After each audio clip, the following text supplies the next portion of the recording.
Hey guys, welcome back to another rendition of the Purple Level. My name is Wesley Reeves Sr. And like I said, I'm reaching out to my friends and family and whoever may happen to see these videos. Trying to get some information or spark conversation for a novel that I'm thinking about writing or a book. Um,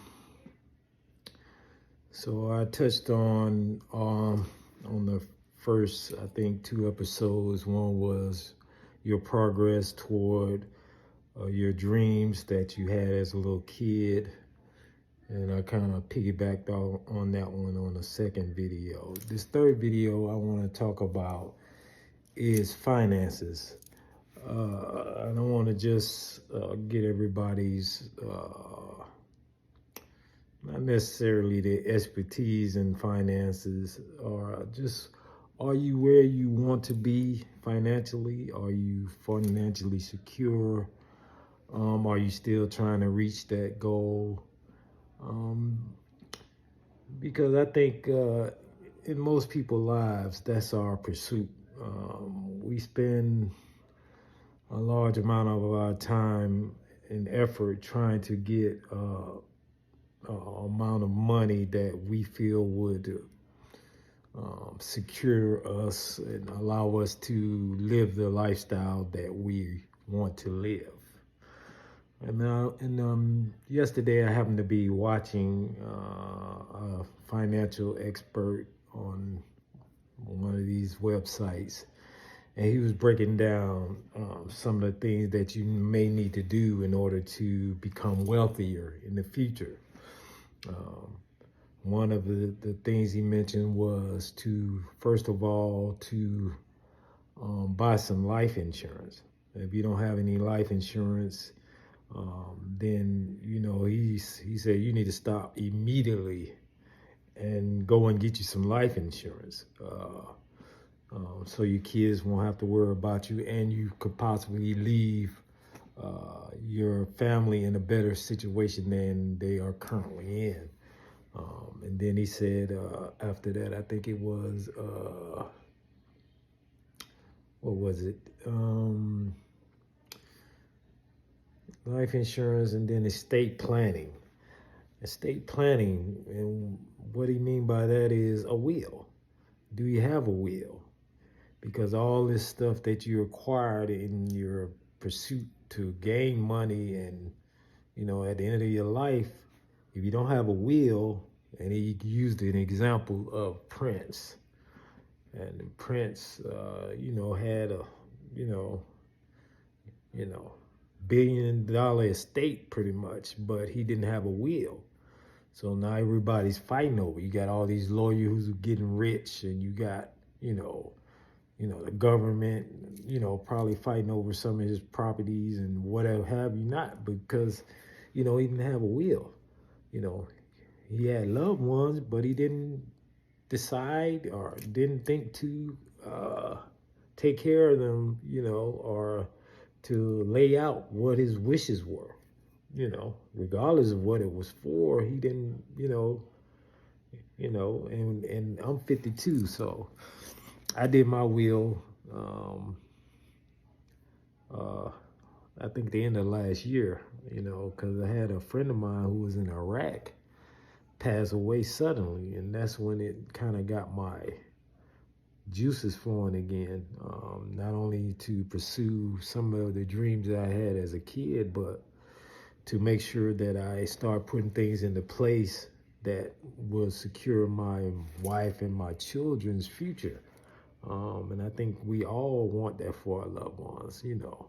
I know some people, have a issue with wills and, you know, insurance policies, thinking, I don't know, they don't want to leave that kind of money. I don't know, you're going to be dead. So I don't care if my family get $1 billion when I die, you know, that I'm dead. So it doesn't matter to me that, somebody is reaping the benefits from my death, because that's a way to get your family and possibly your children's children on the path to security for the future. So, you gotta think like a chessboard. You gotta think a couple plays ahead.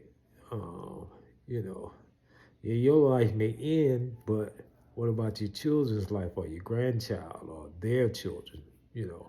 Are you planning for those people? And I was having a discussion with my cousin, and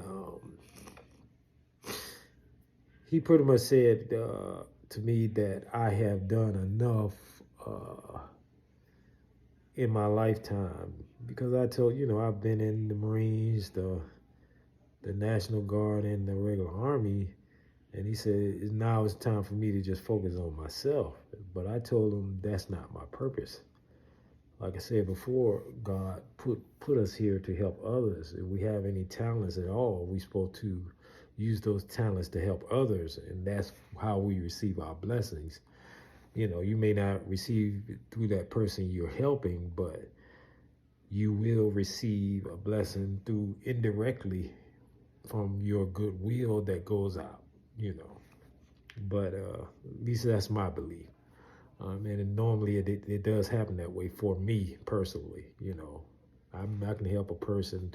Yeah, that person may not, be able to help me, or I may not get something that I need from that situation, but I always seem to a day or so after I done help somebody, I get a blessing from somewhere else. So, I don't pay it no mind. I do it because I want to do it. If I'm gonna help you, I'm gonna help you. If I can, if it's within my ability to help you, I will. If you, present yourself in a way that I feel warrants it. Sometimes, people can take advantage of you, and I'm not looking to be somebody's, lackey, but I will help if you need it. So like I was saying, with the financial piece of it, are you financially stable, or how do they say, financially free, where you don't have to worry about, where your next meal is coming from, or whether your bills are going to be paid? Do you feel secure in your, your life financially, and what roads did you take to achieve those? I know some people don't like to talk about their finances, and I understand that. But, if you have a blueprint that could help someone, I think you ought to, And you may not be, telling me what you do, but at least go to your immediate family and your loved ones and show them the way. If you don't want to, spew your knowledge out there to the world, which I don't understand that either, because whatever's for you is for you. So whatever information you provide to somebody else and they go make money, it don't matter, because whatever's for you is for you. Money is out there. So, it's just your own abilities that garner that money, not the information that you know. So at least that's my belief system. And it's been proven time and time again. Two people could have the same knowledge, same access, grew up in the same household. One is successful, the other one is not. So what's the key? It's the particular person, their drive, how they react in their environment.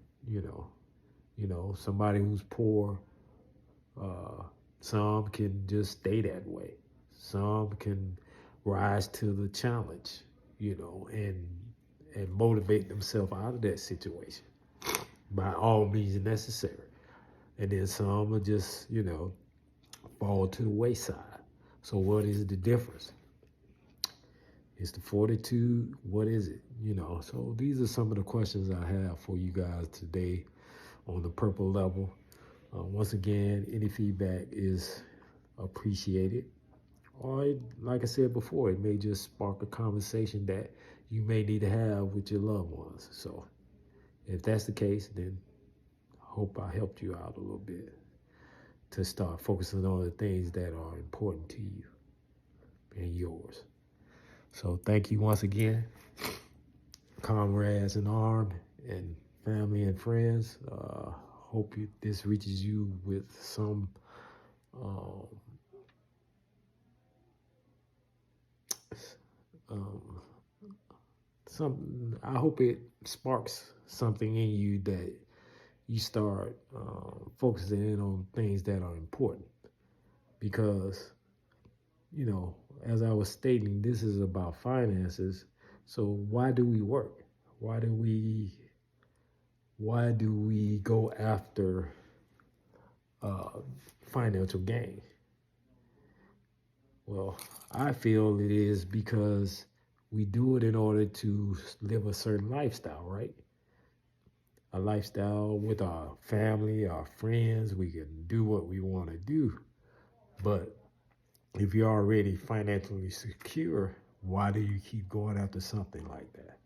Because you have a billionaire who has, access to anything in the world, but he's still chasing more money. So is that roller coaster, or is that Ferris wheel that goes round and round and round? Is it just a pursuit? Once you get into making wealth, you just keep going after it. You just want more and more and more and more. When y'all have enough to sustain your life and to enjoy your family and your children's children are well off also. So, wealth is money, right? But wealth is also health, is your time, is your ability to do what you love. That's also wealth. So it's not also always just the monetary, the monetary part of it. I think anyway. So what do you think? Holla at your boy.